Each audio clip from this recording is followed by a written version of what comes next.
दुनिया में हजारों विषय हैं, किन किन बातों का आप विश्लेषण करोगे? है ना? हर छोटी चीज का, ये चेयर कहाँ से आया, ये कहाँ से बना, ये टेबल क्या, ऐसे करते बैठे बैठे सारी जिंदगी चली जाएगी, हाथ कुछ लगने वाला नहीं है। तो विश्लेषण करना है, परख तो करना है, लेकिन किन चीजों का? तो उसके लिए कोई प्राथमिकता होनी चाहिए, कुछ प्रायोरिटीज होनी चाहिए। उस प्रायोरिटीज बेसिस पर हम उसका विश्लेषण, परख करना चाहिए। तो क्या होनी चाहिए वो प्रायोरिटीज? तो ऐसे विषय होने चाहिए जो हमारे जीवन से संबंधित है, जिससे हमारा भला हो, जिससे हमारी प्रगति हो, जिससे हमारा कल्याण हो। ऐसे विषय को चुनकर हमको उसका विश्लेषण और परख करना चाहिए। तो क्या है प्राथमिकता के तौर पर वो विषय? तो मोटे मोटे तौर पर वो 5 विषय है, ऐसा हम कह सकते हैं। तो मोटे मोटे तौर पर प्राथमिकता के तौर पर ऐसे कुछ 5 विषय है जिसका विश्लेषण करने से हमारा भला हो सकता है, हमारी प्रगति हो सकती है। तो क्या है वो 5 विषय?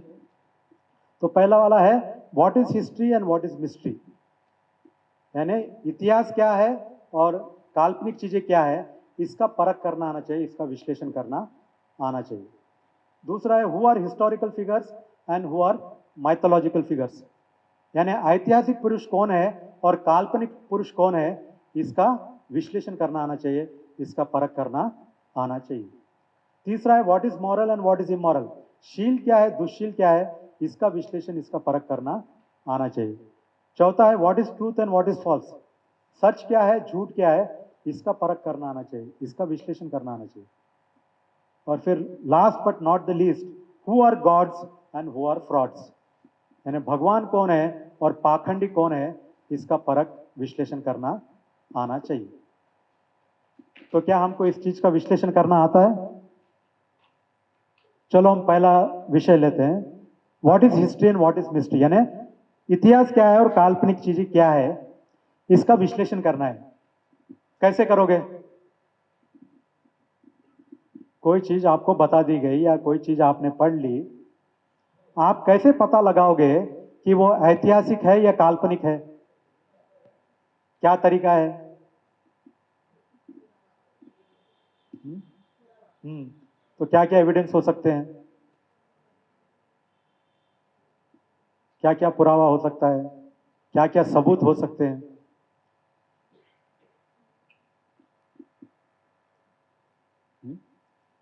तो एक तो है आर्कियोलॉजिकल एविडेंस है, पुरातत्व के कोई अवशेष मिलने चाहिए, उनका खानदान को कोई लिंक मिलना चाहिए, ठीक है, उन्होंने अगर कुछ काम किया है तो उसका कोई चीज़, कुछ प्रूफ मिलनी चाहिए। इन सब चीज़ों को आधार बनाकर हम कह सकते हैं कि वो ऐतिहासिक है या काल्पनिक है।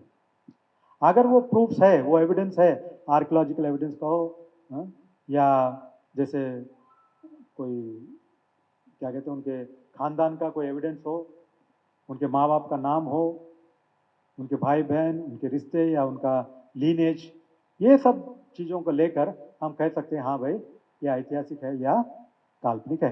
अगर एविडेंस है तो ऐतिहासिक है, एविडेंस नहीं है तो फिर वो काल्पनिक है। उसी तरह से कौन ऐतिहासिक पुरुष है और कौन काल्पनिक पुरुष है, कैसे पता लगाएंगे? फलाना फलाना व्यक्ति था, ऐसा ऐसा किया, तो फिर वो ऐतिहासिक है या काल्पनिक है, कैसे पता लगाएंगे? उसके क्या पुरावे हैं, उसके क्या एविडेंस है?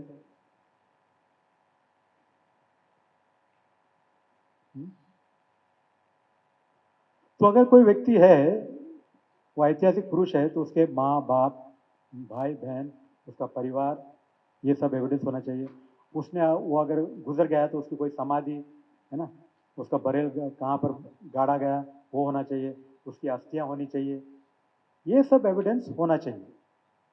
ये एविडेंस नहीं है तो फिर कोई अर्थ नहीं। जैसे कोई कहेगा नहीं ये तो मुंह से पैदा हुआ था, ये कान से पैदा हुआ था, ये एविडेंस है क्या? ये तो स्वयं भू है, यानी अपने आप में पैदा हो गया, ऐसा कोई होता है क्या? तो जैसा आदमी कह रहा है तभी समझ लेना चाहिए अरे ये काल्पनिक चीज है। जब वो कह रहा है कि स्वयंभू है, अपने आप से पैदा हुआ, हाँ, हवा से पैदा हुआ, मुंह से पैदा हुआ, पैर से पैदा हुआ, आधा इंसान है आधा जानवर है, ऐसा बोलते कि नहीं, समझ में आ जाना चाहिए कि भाई ये काल्पनिक है, ऐतिहासिक नहीं है। हल चलाते चलाते मटकी में बच्चा मिल गया, क्या क्या बातें लिखी है। हम कभी सोचते हैं कि ऐसे बच्चे पैदा होते हैं क्या? ये एविडेंस है क्या? माँ बाप का कोई नाम और निशान नहीं है, किसको पैदा हुए मालूम नहीं है, कहाँ पर पैदा हुए मालूम नहीं है।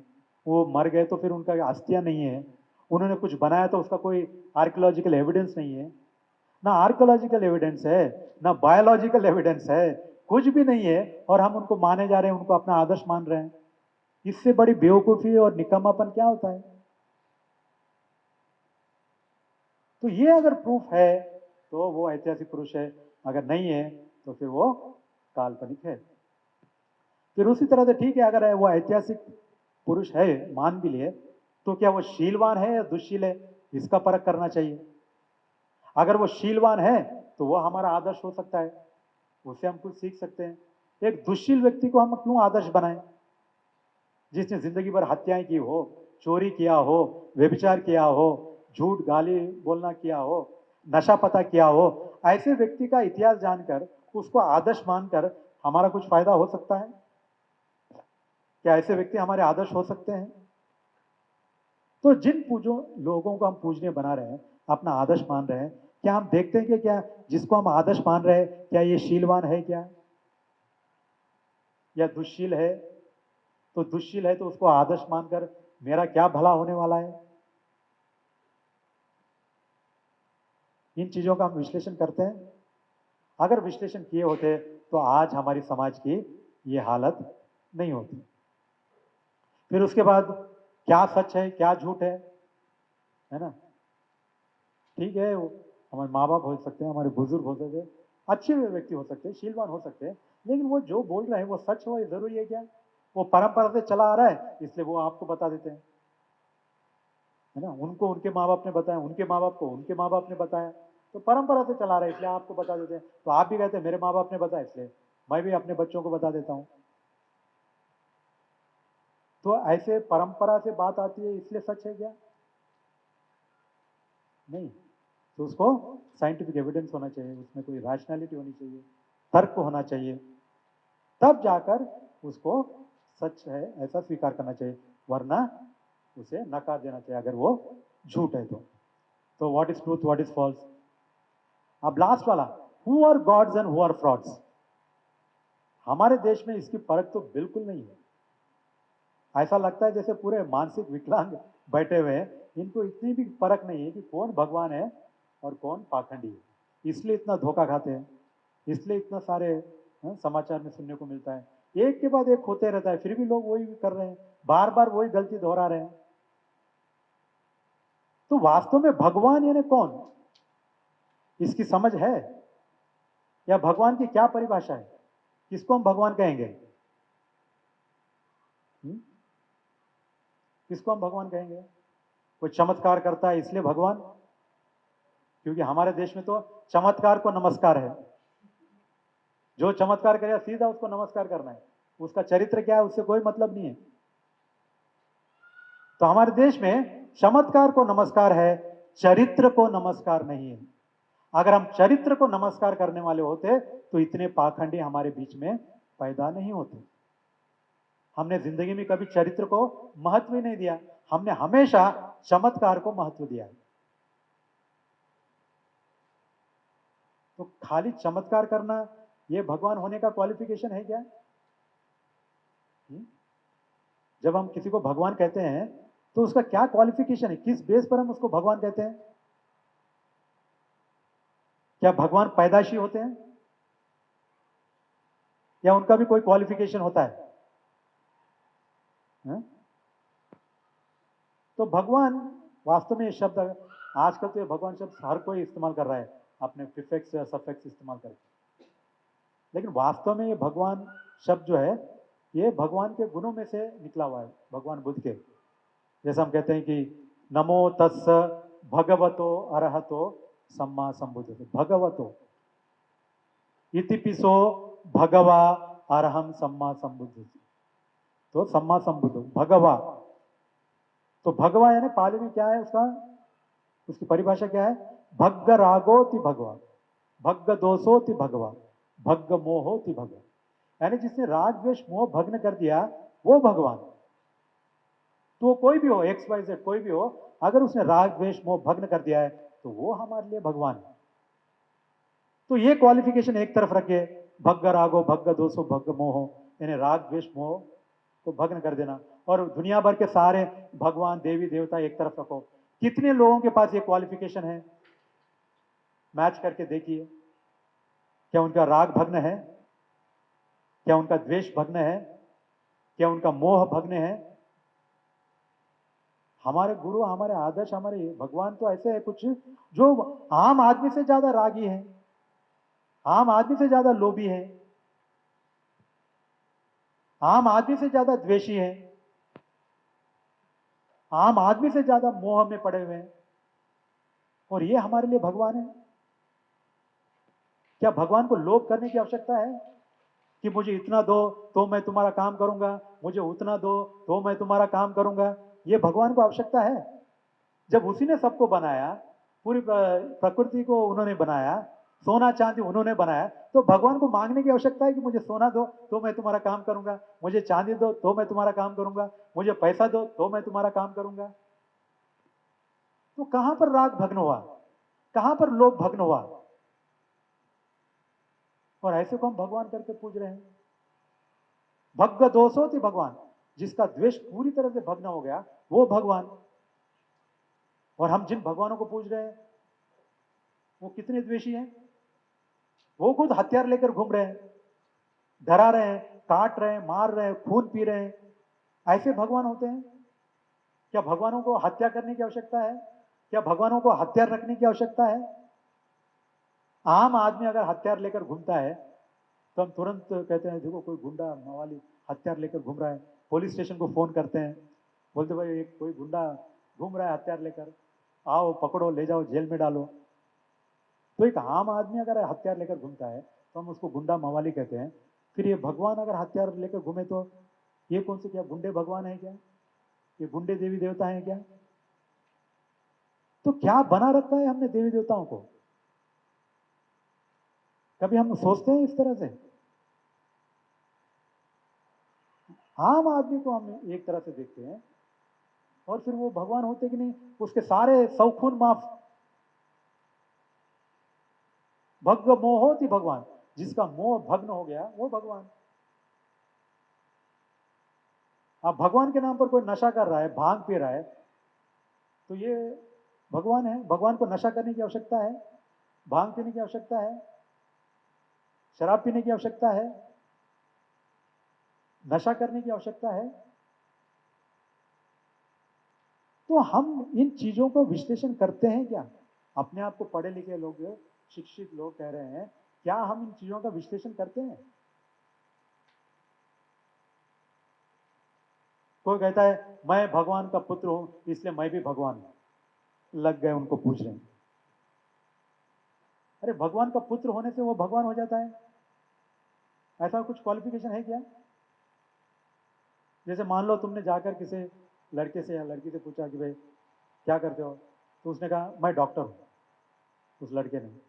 तो आपने कहा अच्छा आप डॉक्टर हैं, कहाँ पर पढ़ाई की, कौन सी यूनिवर्सिटी से डिग्री ली, कहाँ पर प्रैक्टिस करते हो? तो कहता नहीं नहीं मैं पढ़ा वढ़ाई कोई नहीं, प्रैक्टिस नहीं। अरे फिर कैसे क्या डॉक्टर हो? तो बोलता नहीं मेरा बाप डॉक्टर है इसलिए मैं भी डॉक्टर हूं। अब इस बात पे तो तुमको हंसी आती है, लेकिन भगवान के नाम पर कोई कह रहा है मैं भगवान का पुत्र हूं इसलिए मैं भी भगवान हूं, पूछ रहे हो कि भाई तुम्हारी क्वालिफिकेशन क्या है? क्या भगवान के पुत्र होने से तुम भी भगवान हो जाते हो? पहले बात जो भगवान है उसके पास क्वालिफिकेशन है क्या?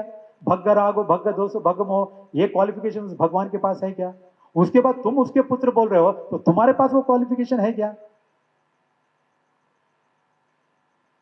कोई कहता है कि मैं भगवान का दूत हूं इसलिए मैं भी भगवान हूं। भाई भगवान का दूत होने से वो भगवान कैसे हो सकता है? क्या भगवान का दूत होना, भगवान होना ये क्वालिफिकेशन है क्या? भगवान का दूत का मतलब क्या है? संदेशवाहक, या आज की भाषा में हम कह सकते हैं पोस्टमैन, जो संदेश लेकर आता है। तो अगर वो मान लो भगवान का संदेश लेके आया तो वो भी भगवान हो गया।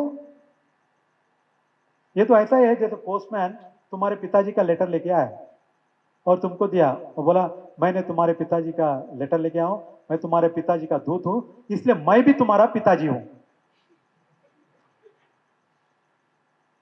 तो यहां पर तो हमारी लॉजिक समझ में आती है, हम हंसते हैं, लेकिन जब भगवान के नाम पर वही बता रहे हैं, हमको इतनी भी अकल नहीं है कि हम सोचते नहीं कि हम क्या कर रहे हैं, हम कैसे स्वीकार कर रहे हैं। कभी मन में यह प्रश्न उठता है? यानी इतने हम मंद बुद्धि हो गए हैं धर्म के नाम पर, भगवान के नाम पर, इतने हम मानसिक रूप से विकलांग हो गए हैं धर्म के नाम पर, भगवान के नाम पर, कि हम किसी चीज का विश्लेषण ही नहीं करते, कोई क्वालिफिकेशन ही नहीं पूछते। क्या हो गया है हमारे लोगों को? अनपढ़ गवार ऐसा सोचते कि वो बात अलग है, शिक्षित हो गए क्या हुआ है? तो भगवान यानी कौन है, उनका क्वालिफिकेशन क्या है, उनका योगदान क्या है, इन बातों का हम कभी विश्लेषण करते हैं? नहीं। उनका क्या चरित्र है, हम इसका विश्लेषण करते हैं? नहीं। जिसको बोले उसको पूज रहे हैं, कोई झाड़ को पूज रहा है, कोई पत्थर को पूज रहा है? कोई सांप को पूज रहा है। एक घटना बताते हैं कि एक जगह पर हम थे, जंगल था, वहां पर एक कुटी ध्यान करने के लिए दी हुई थी।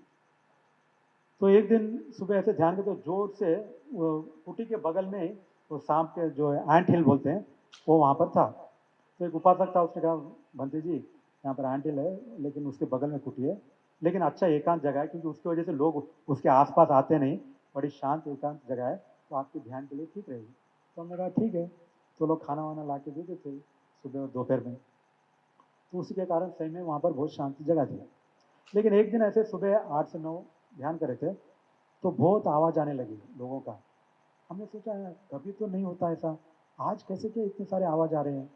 हमने सोचा ठीक है बाद में उठेंगे देखेंगे, ऐसा सोच रहे थे। तो इतने में जोर से किसी महिला की चिल्लाने की आवाज़ आई। तो जैसे चिल्लाने की आवाज़ आई तो हम तुरंत उठकर बाहर आए।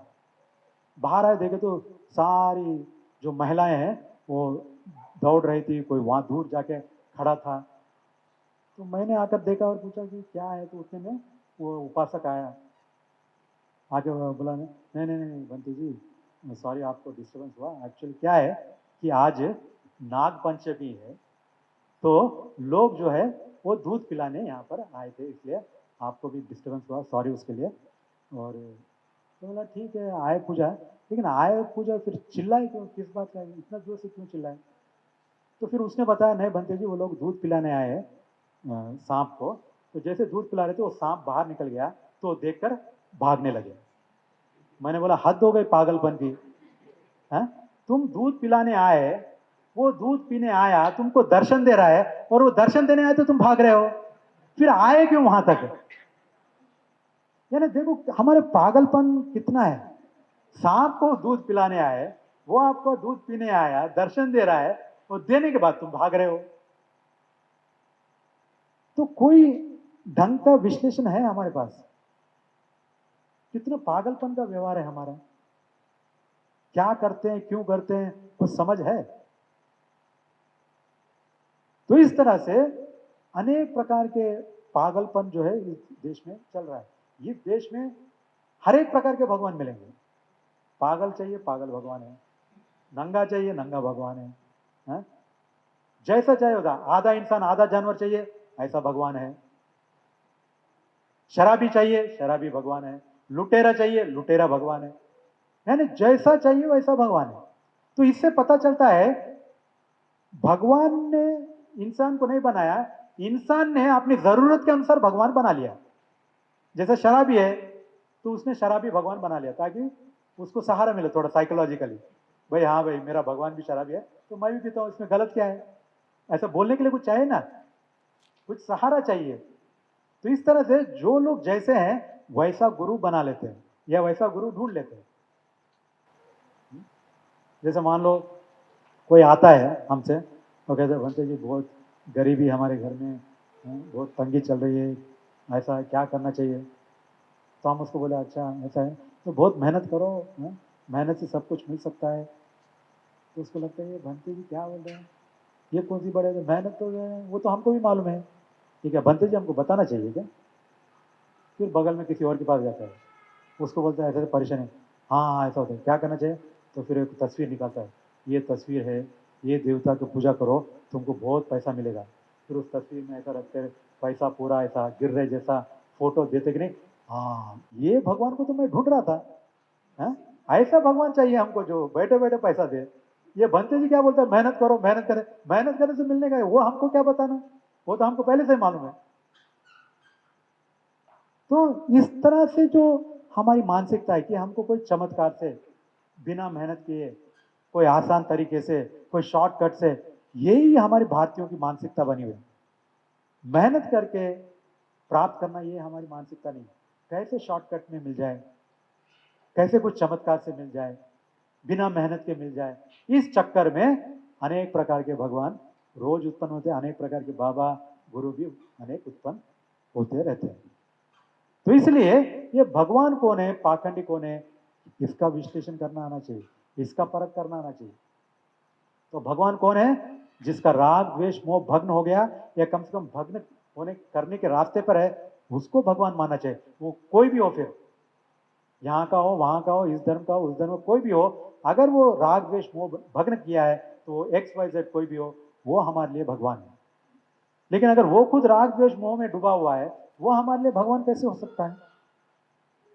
तो इस तरह से इन 5 चीजों को अगर हम विश्लेषण करें, इसकी परख करें, तो हमारा भला हो सकता है। वरना हम कितने भी शिक्षित हो जाए, कितनी भी डिग्रियां ले ले, और ये चीजों का अगर हमको विश्लेषण करना नहीं आता, तो फिर हमारी प्रगति होने वाली नहीं है, हमारी दुर्गति निश्चित है।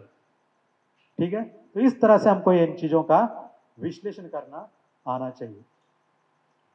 तो ठीक है, विश्लेषण करना आना चाहिए। और इसमें सबसे पहला है कि इतिहास जानना चाहिए, है ना? क्या इतिहास है और क्या काल्पनिक है। तो इतिहास के बारे में बाबा साहब ने कुछ कहा है।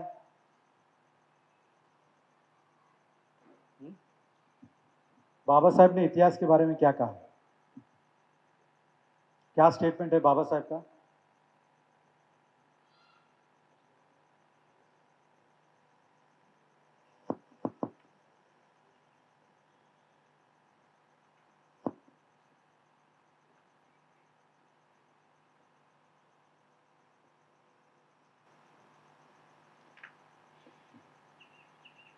बाबा साहब का स्टेटमेंट है, those who do not know history can not create history.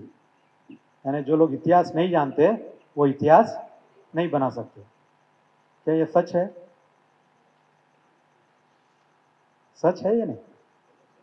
हाँ, कैसे? अब देखो, यही आगे विश्लेषण करने की बात। हमने कहा ना, हम पढ़े लिखे हैं, हाँ बोल देते हैं, कैसे, क्यों, विश्लेषण नहीं होता नहीं। सिर्फ बाबा साहब ने कहा इसलिए ठीक है, या कोई एक्स वाई जेड ने कहा और हम उसके अनुयायी हैं इसलिए ठीक है? तो किसी चीज का हम विश्लेषण क्यों नहीं करते कि ये कैसे ठीक है? ठीक है तो कैसे ठीक है, गलत है तो कैसे गलत है? इन चीजों का विश्लेषण करना, परख करना हमको आता ही नहीं बिल्कुल। हम इस तरह से कभी अपनी बुद्धि का उपयोग ही नहीं करते। स्पून फीडिंग की आदत हो गई हमको। महान व्यक्ति ने कहा तो निगल लो, उस महान व्यक्ति ने कहा तो निगल लो, चबा के हजम करना हमारी आदत नहीं है। तो क्या अर्थ है इसमें? Those who do not know history can not create history. इतिहास नहीं जानने से इतिहास नहीं बना सकते। क्यों नहीं बना सकते? और इतिहास न जानने से ऐसा कौन सा नुकसान होने वाला है, और इतिहास जानने से ऐसा कौन सा तीर मारने वाला है? क्या अर्थ है इसका? क्यों जो लोग इतिहास नहीं जानते इतिहास नहीं बना सकते?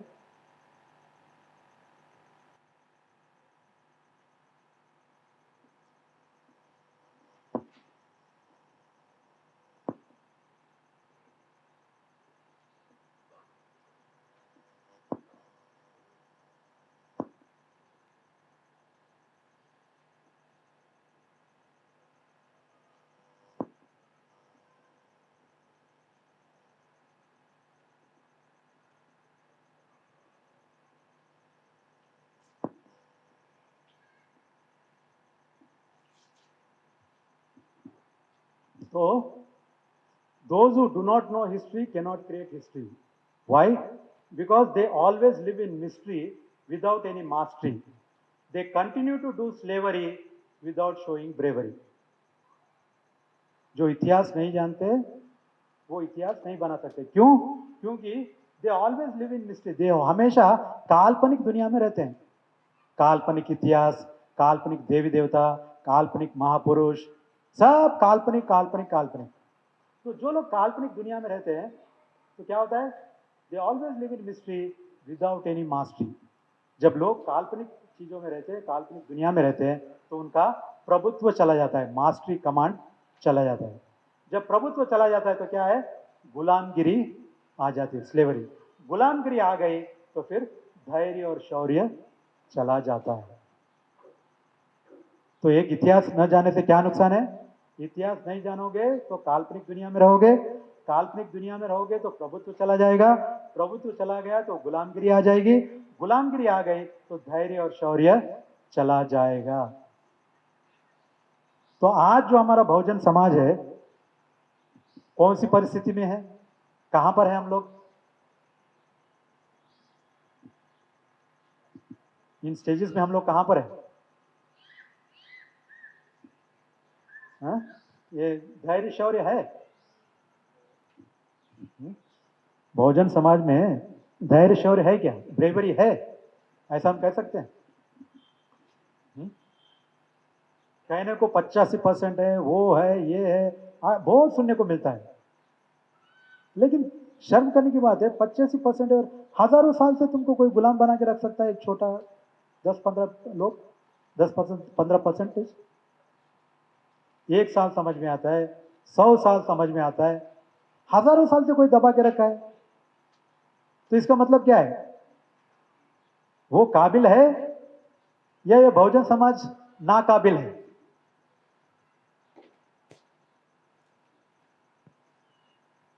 क्या है कारण? आज भी देखो जितने भी बहुजन समाज के जो भी लीडर्स हैं, जो भी हैं, आईएएस बोलो, आईपीएस बोलो, इंजीनियर, डॉक्टर, कितने डरे डरे रहते हैं। समाज के लिए कुछ काम करते हैं क्या? हाँ? बहुजन समाज के जितने भी IAS, IPS, engineer, doctor, MLA, MP समाज के लिए काम करते हैं क्या? क्यों नहीं करते? उनको पूछो, नहीं नहीं नहीं, हम कैसे कर सकते हैं? हम कुछ करेंगे तो हमारा प्रमोशन रुक जाएगा, हम कुछ करेंगे तो हमारा इंक्रीमेंट रुक जाएगा, हम कुछ करेंगे तो हमारा ट्रांसफर हो जाएगा, हम कुछ करेंगे तो हमारी नौकरी चली जाएगी, हमारे बीवी बच्चों का क्या होगा? हर किसी के पास यही अच्छा बहाना है। तो इतना अगर डर डर के जियोगे कि ट्रांसफर हो जाएगा, प्रमोशन रुक जाएगा, अरे ये संवैधानिक अधिकार है, संविधान के अनुसार तुमको काम करने के लिए बोल रहे हैं। तुमको कोई हटकर तो काम करने के लिए नहीं बोल रहे हैं। कोई असंवैधानिक काम करने के लिए बोल रहे हैं कि हम इन अफसरों को, इन एमएलए एमपीओ को? तो तुम्हारा जो कानूनी संविधानिक जो चीज है वही तो तुमको करने के लिए बोल रहे हैं, और वो तुम करने को तैयार नहीं हो। डरे डरे हो, कहते हो कि नहीं हम ये करेंगे तो हमारा ट्रांसफर हो जाएगा, हमको ऊपर से प्रेशर है, हमारा इंक्रीमेंट रुक जाएगा, हमारा प्रमोशन रुक जाएगा, हमारी अच्छी पोस्टिंग नहीं होगी। एमएलए एमपी को पूछो तो हम अगर करेंगे तो अगली बार हमको टिकट नहीं मिलेगा, हमको मिनिस्ट्री नहीं मिलेगी। यही कह कह कह कह कह कर समाज का कुछ भी काम नहीं कर रहे, खाली पोस्ट पोजीशन लेकर बैठे हुए। तो ऐसे अगर डर डर के जियोगे तो फिर कैसे समाज का काम होगा? डर डर के जीना यानी मर मर के जीना है कि नहीं? तो डरा हुआ व्यक्ति क्या समाज का क्या उद्धार कर सकता है? वैसे भी कहावत है कि जो डर गया वो जीते जी मर गए। यानी ये चलती फिरती लाशें हैं। नाम के लिए बड़े अफसर है, मिनिस्टर है, एमएलए एमपी है, लेकिन चलती फिरती लाशें हमारे लिए किसी काम के नहीं है। कुछ लोग तो कहते हैं क्या करेंगे बनते जी, अब हम तो बीवी बच्चे वाले हैं, अब आप बनते जी लोग ही कुछ करना चाहिए। अरे बीवी बच्चे कर लिया तो कौन सा बड़ा तीर मार लिया, कौन सा बड़ा बोझा सर पे ले लिया? बीवी बच्चे करना है ना, क्या बहुत बड़ा बोझा लेना है कि आप दुनिया में और कुछ काम नहीं कर सकते? तो जिन्होंने समाज के लिए काम किया क्या उनके बीवी बच्चे नहीं थे? जैसे बाबा साहेब, उन्होंने इतना कुछ समाज के लिए किया, उनके बीवी बच्चे नहीं थे क्या? महात्मा फुले, क्या उनके बीवी बच्चे नहीं थे? सम्राट अशोक, क्या उनके बीवी बच्चे नहीं थे? फिर भी उन्होंने समाज के लिए काम किया। यहां तक कि तथागत भगवान बुद्ध, यानी पहले जब सिद्धार्थ गौतम थे, क्या उनके बीवी बच्चे नहीं थे क्या? फिर भी उन्होंने सत्य खोज निकाला, लोगों के दुख को अंत करने का मार्ग खोज निकाला। तो क्या बहाने बना रहे हो कि हम तो बीवी बच्चे हैं, हम क्या कर सकते हैं, हम बीवी बच्चे वाले? तो ये तो तुमको बहाना चाहिए अपने निकम्मेपन को छुपाने के लिए। तो इस तरह से अगर डर डर के जियोगे तो समाज का कुछ उद्धार होने वाला नहीं है, ऐसे कितने भी हो। क्या फायदा इतने पढ़े लिखे IAS IPS engineer doctor MLA MP का, अगर वो इतने डर डर के जीते हैं, और जिस काम के लिए हम उनको भेजें वो काम अगर हमारा नहीं करते तो किस लिए? तो इन लोगों को हम ढंग से चुनते हैं क्या? क्या शीलवान धैर्यवान लोगों को हम चुनकर भेजते हैं क्या? अपना आदर्श बनाते हैं क्या? अपना लीडर बनाते हैं क्या? ये हमको भी पूछना है। तो धैर्य शौर्य क्या हमारे में है कि हम वोट का सही रूप से उपयोग करें? इतना धैर्य शौर्य हमारे अंदर भी नहीं है। फिर हम नेताओं को क्यों दोष देते हैं? ये तो घूसखोर है, ये तो वो है, ऐसा है वो। तुम नेता को पूछो, बोलते ये प्रजा घूसखोर है, 500 की नोट लिए बिना वोट नहीं करती। वो कहता है तुम घूसखोर है, तुम कहते हो नेता घूसखोर है, दोनों भी घूसखोर है, तो क्या अच्छे नेता कहां से मिलेंगे? तो इसलिए जब चुनते हो तो खुद शीलवान बनो और शीलवान नेताओं को चुनो। खुद जिम्मेदार बनो और जिम्मेदार नेताओं को चुनो। इसलिए एक नेपोलियन ने ठीक कहा है, एक उदाहरण है कि मान लो कुत्तों की सेना है, मान लो कुत्तों की सेना है और उनका लीडर शेर है, तो क्या होगा? तो वो कहता है हर कुत्ता शेर की लड़ाई लड़ेगा। क्या कह रहा है? अगर कुत्तों की सेना है और उनका अगर लीडर शेर है तो हर कुत्ता शेर की लड़ाई लड़ेगा। फिर वो और एक उदाहरण देते हैं, मान लो शेर की सेना है, मान लो शेर की सेना है और उनका लीडर कुत्ता है, तो क्या होगा? तो कहता है हर शेर कुत्ते की मौत मरेगा। देखो कितना फर्क पड़ता है, कैसा लीडर कैसा नेता चुनते हो, कितना फर्क पड़ता है। कुत्तों की सेना है और उनका अगर लीडर शेर है तो हर कुत्ता शेर की लड़ाई लड़ेगा। और मान लो शेर की सेना है और उनका लीडर अगर कुत्ता है तो हर शेर कुत्ते की मौत मरेगा। तो हम जो समाज में बहुत शेर होंगे, लेकिन अगर हम कुत्ते लीडरों को चुन रहे हैं तो हमारी भी कुत्ते की मौत हो रही है कि नहीं? आज जो देश में हो रहा है, कुत्ते की मौत मारे जा रहे हैं कि नहीं? क्यों? इतने सारी प्रजा है, करोड़ों का जनसंख्या है, फिर भी कुत्ते की मौत मारे जा रहे हैं। बहुजन समाज है, लेकिन बहुजन समाज इतना बदतर समाज हो गया है। क्यों? क्योंकि हमारे अंदर धैर्य शौर्य नहीं है, त्याग की भावना नहीं है। एक बाबा साहब अम्बेडकर, एक महात्मा फुले अपना जीवन त्याग कर कर इतना कुछ समाज के लिए कर गए, इतना जागरूक कर गए। हमारे इतने सारे पढ़े लिखे लोग क्या कर रहे हैं? सब अच्छे अच्छे पोस्ट पे है, लेकिन करने को नहीं, डरे डरे हुए हैं, मरे मरे हुए हैं। तो ऐसे डरपोक कायर लोगों से हमारा भला हो सकता है क्या? तो आज हमारे समाज में पढ़े लिखों की कमी नहीं है, पोस्ट पोजीशन रखने वालों की कमी नहीं है, नेताओं की कमी नहीं है। कमी किस बात की है? धैर्यवान लोगों की कमी है, शीलवान लोगों की कमी है। जब तक शीलवान नहीं होंगे, धैर्यवान नहीं होंगे, जब तक धैर्यवान नहीं होंगे तब तक वो समाज के भलाई के लिए काम नहीं कर पाएंगे। तो आज अगर हम इस परिस्थिति में हैं और अगर मान लो हमको इतिहास से कुछ सबक सीखना है ना, बाबा साहब ने कहा जो इतिहास नहीं जानते वो इतिहास नहीं बना सकते। तो ऐसा इतिहास में कोई उदाहरण है जिससे हम कुछ धैर्य ले सकें, शौर्य की गाथा सुनकर हम भी कुछ वो शौर्य और धैर्य बता सकें? ऐसी प्रेरणादायक कोई इतिहास में हमारे लिए कुछ उदाहरण है? क्या लगता है आपको, कोई ऐसा इतिहास में कोई उदाहरण है जिससे हम प्रेरणा ले सकें? हाँ, भीमा कोरेगांव सुना है आप लोगों ने? कितने लोगों ने सुना है भीमा कोरेगांव के बारे में? हाँ, लगभग ज्यादा लोगों ने। तो भीमा कोरेगांव की विशेषता क्या है कि 500 महार सैनिकों ने 28,000 पेशवा सैनिकों को हराया था। ठीक है, लेकिन अगर हम तार्किक दृष्टि से सोचे तो क्या लगता है कि 500 लोग 28,000 को हरा देंगे? ये संभव है? अगर लॉजिकली हम सोचे तो क्या संभव है? या फिर ये 500 लोग क्या 20 फीट लंबे 10 फीट चौड़े थे और कोई विशेष हथियार थे? ऐसा नहीं है, वो भी आम आदमी थे। तो फिर कैसे क्या है 500 लोगों ने 28,000 को हराया? तो अगर हम लॉजिकली एनालाइज करें तो ये संभव नहीं लगता, लेकिन अगर साइकोलॉजिकली इसका एनालाइज करें तो ये संभव है। यानी तार्किक दृष्टि से देखें तो ये लगभग असंभव है, लेकिन अगर मनोवैज्ञानिक दृष्टि से इसका विश्लेषण करें तो ये संभव है। क्योंकि इतिहास में तो ये कहा गया है कि 500 लोगों ने 28,000 को हराया। तो फिर कैसे हराया? तो इसको अगर हम साइकोलॉजिकल एनालाइज करें तो जैसा आपने वो कहानी में सुना होगा कि सिद्धनाग ये जो महार सैनिक थे, उन्होंने मतलब जब ये ब्रिटिश कमांडर ने कहा कि भाई इतने सारे 28,000 लोग हैं, हम लोग तो 500 ही है, तो चलो हम लोग वापस चले जाते हैं।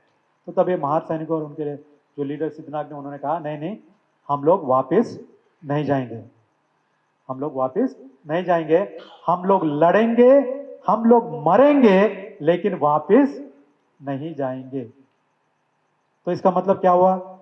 ये लोग जब मैदान जंग में उतरे तो किस मानसिकता से उतरे ये महार सैनिक? हैं? किस मानसिकता से उतरे?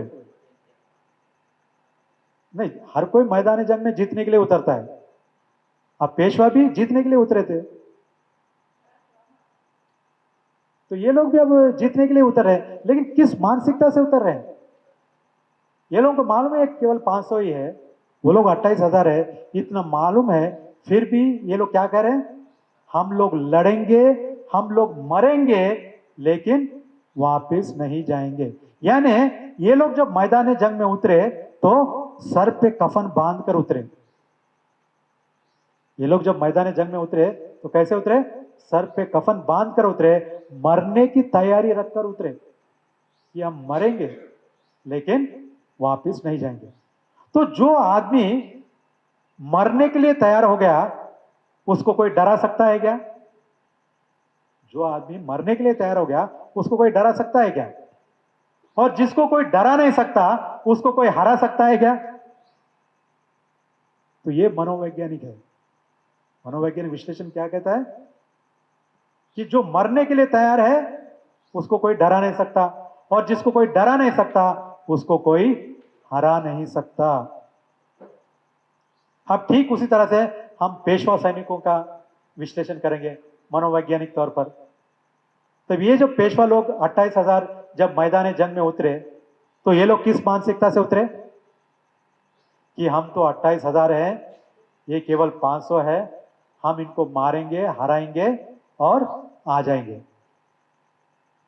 इतनी इनकी तैयारी है। क्या है तैयारी? हम लोग लड़ेंगे, हम लोग मारेंगे और जीत के आ जाएंगे। इतनी तैयारी है। हम लोग मारेंगे ये तैयारी है, लेकिन हम लोग मरेंगे तो क्या इसकी तैयारी की क्या? इसकी तैयारी नहीं थी। इनका पूरा और कॉन्फिडेंस था, हम 28,000 है, मारेंगे आ जाएंगे। लेकिन जब मैदान जंग में उतरे और मारने की जगह जब मरने लगे तो हैबत के मारे भागने लगे। क्यों? क्योंकि जब आदमी की मरने की तैयारी नहीं है और जब सामने मौत देखता है तो वो आदमी वहां टिक सकता है क्या? नहीं टिक सकता। उसको पहले मानसिक तैयारी रखनी होती है, मानसिक तैयारी के साथ उतरना पड़ता है। खाली अस्त्र शस्त्र लेकर उतरने से कोई जंग नहीं जीतता। मानसिक तैयारी भी होनी चाहिए, मरने की तैयारी होनी चाहिए, तब जाकर आदमी मैदान जंग में टिक कर लड़ सकता है। तो ये पेशवा लोग मारने की तैयारी से गए थे, मरने की तैयारी से गए नहीं थे। तो मारने की तैयारी से गए और जब मरने लगे तो हैबत के मारे भागने लगे। तो इस तरह से 500 रहकर भी जीते, क्यों? क्योंकि ये लोग मरने के लिए तैयार थे। और जो मरने के लिए तैयार हो जाता है उसको कोई डरा नहीं सकता, और जिसको डरा नहीं सकता उसको कोई हरा नहीं सकता। और इधर पेशवा लोग संख्या में ज्यादा थे लेकिन मरने के लिए डर रहे थे। तो जो आदमी मरने के लिए डरेगा वो क्या खाक जंग लड़ेगा? ये संभव नहीं है, इसलिए वो हार गए। चलो ये तो पुराना उदाहरण है, ठीक है ना। हम लोग लेटेस्ट नया उदाहरण लेते हैं। जैसे मान लो आपने पेपर में और टीवी में भी पढ़ा होगा कि ये सुसाइड स्क्वाड जो होते हैं, आत्मघाती दस्ता, वो लोग क्या करते हैं, पूरा शरीर को बम बन लेते हैं और अकेला अकेला आदमी पुलिस स्टेशन, मिलिट्री, हजारों के बीच में चला जाता है क्या नहीं? उसको कोई डर लगता है क्या? अरे इतने सारे पुलिस वाले, इतने सारे मिलिट्री है, मेरा क्या होगा? उसको डर लगता है? नहीं, वो तो मरने के लिए तैयार है, उसको किस बात का डर? तो इसलिए वो बेधड़क जाता है और अपना काम पूरा करता है। लेकिन वहां पर जो 100-200 वाले पुलिस वाले या मिलिट्री वाले, मान लो उन्होंने देख लिया, तो वो लोग क्या है, अगर देखे तो आत्मघात दस्ता है तो डर के मारे वो भागना शुरू करते हैं। क्यों? क्योंकि उनकी मारने की तैयारी है, मरने की तैयारी नहीं है। वो लोग सोचते रहे इसके पास जाएंगे, अगर ये खुद ब्लास्ट हो गया तो उसके साथ हम सभी मरने वाले हैं, तो इसलिए वो पीछे हट जाते हैं। तो इस तरह से हम देखते हैं कि जो मरने की तैयारी रखता है उसको कोई डरा नहीं सकता, और जिसको कोई डरा नहीं सकता उसको कोई हरा नहीं सकता। तो इस तरह से यहां पर भी इतिहास में हमने क्या सीखा कि गिनती में भले ही कम हो लेकिन मरने की तैयारी है, किसी प्रकार को कोई डर नहीं है। तो जब डर नहीं है तो उसको कोई हरा नहीं सकता। लेकिन जो डर डर के जीता है उसको कोई भी नचा सकता है। हराना तो छोड़ो, रोज अपनी उंगलियों पे नचा सकता है। तो आज जो हमारे जितने भी ऑफिसर्स बोलो, हैं, हमारे एमएलए एमपी बोलो, उंगलियों पे नाच रहे हैं दुश्मनों के, तो क्यों? डर के कारण। त्याग करने को तैयार नहीं है, हाँ? मरने की तैयारी नहीं है, पोस्ट पोजीशन खोने की तैयारी नहीं है, सुख सुविधा खोने की तैयारी नहीं है। इनको सब क्या है, ये रहना है, पकड़ के रखा है, चिपक के रखा है। तो इसलिए इनसे ये काम नहीं हो पा रहा।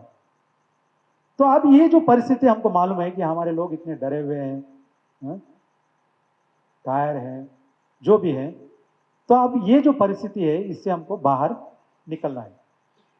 तो बाहर निकलना है तो हमको क्या करना होगा? आज की परिस्थिति में हम डरे डरे हुए हैं, मरे मरे हुए हैं, और इसलिए गुलामगिरी में जी रहे हैं। तो फिर हमको इससे बाहर निकलने के लिए हमको क्या करना होगा? क्या तरीका है लॉजिकली? तो एक तो जैसा हमने डिस्कस किया, ऊपर से नीचे का तरीका है। ये क्या है? इतिहास को जानना अपना, है ना। इतिहास को जानोगे तो काल्पनिक दुनिया से बाहर निकलोगे, काल्पनिक दुनिया से बाहर निकलोगे तो प्रभुत्व आ जाएगा, प्रभुत्व आ गया तो गुलामगिरी जाएगी, गुलामगिरी जाएगी तो धैर्य शौर्य आ जाएगा, है ना। जैसे कोरेगांव का इतिहास पढ़ लिया, कोरेगांव का इतिहास पढ़ लिया तो काल्पनिक दुनिया से बाहर निकले, काल्पनिक दुनिया से बाहर निकले तो प्रभुत्व आ गया, प्रभुत्व आ गया तो गुलामगिरी चली गई, गुलामगिरी चली गई तो धैर्य शौर्य भी आ ही जाता है। एक तो ये तरीका है ऊपर से नीचे, और एक तरीका है नीचे से ऊपर। वो क्या है? अब हम डरे डरे हुए हैं, है कि नहीं? तो डरे डरे हुए लोगों को ये डर निकाल के धैर्य और शौर्य लाना होगा। यानी मरने का डर, नौकरी खोने का डर, ट्रांसफर होने का डर, इंक्रीमेंट जाने का डर, बीवी बच्चे का डर, ये सब डर निकाल देना होगा। अगर मान लो ये डर निकल गया, मरने को जो तैयार हो गया, उसको तुम किस बात का डर बताओगे? ये दुनिया में सबसे बड़ा डर कौन सा है? मरने का। इससे बड़ा कोई डर है? तो जो आदमी मरने का डर निकाल दिया उसको तुम नौकरी से निकाल दूंगा, ट्रांसफर कर दूंगा, पोस्टिंग नहीं दूंगा, इंक्रीमेंट नहीं दूंगा, ऐसे बोलने से डरने वाला है क्या? तो मरने का ही अगर डर निकाल दिया आदमी तो सही मायने में धैर्य शौर्य आ जाएगा।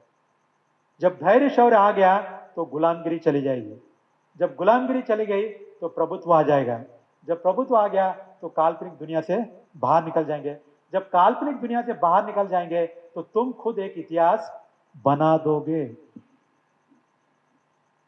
तो तुम खुद इतिहास बनाना चाहते हो क्या नहीं, या आ जाके पूर्वजों का इतिहास बताते रहोगे, बाबा साहब ऐसे थे, महात्मा फुले ऐसे थे, सम्राट अशोक ऐसे थे, पूर्वजों के बारे में बोलते जा रहे हो, इतिहास के बारे में बोलते जा रहे हो, खुद भी कुछ इतिहास बनाओगे क्या नहीं, ताकि तुम्हारे आने वाली पीढ़ी तुम्हारे बारे में कुछ बताए कि भाई हमारे पूर्वज, हमारे बाप दादा ऐसे थे, ऐसे त्यागी थे, ऐसे शूरवीर थे। उनके लिए भी कुछ इतिहास बना के जाना है क्या नहीं।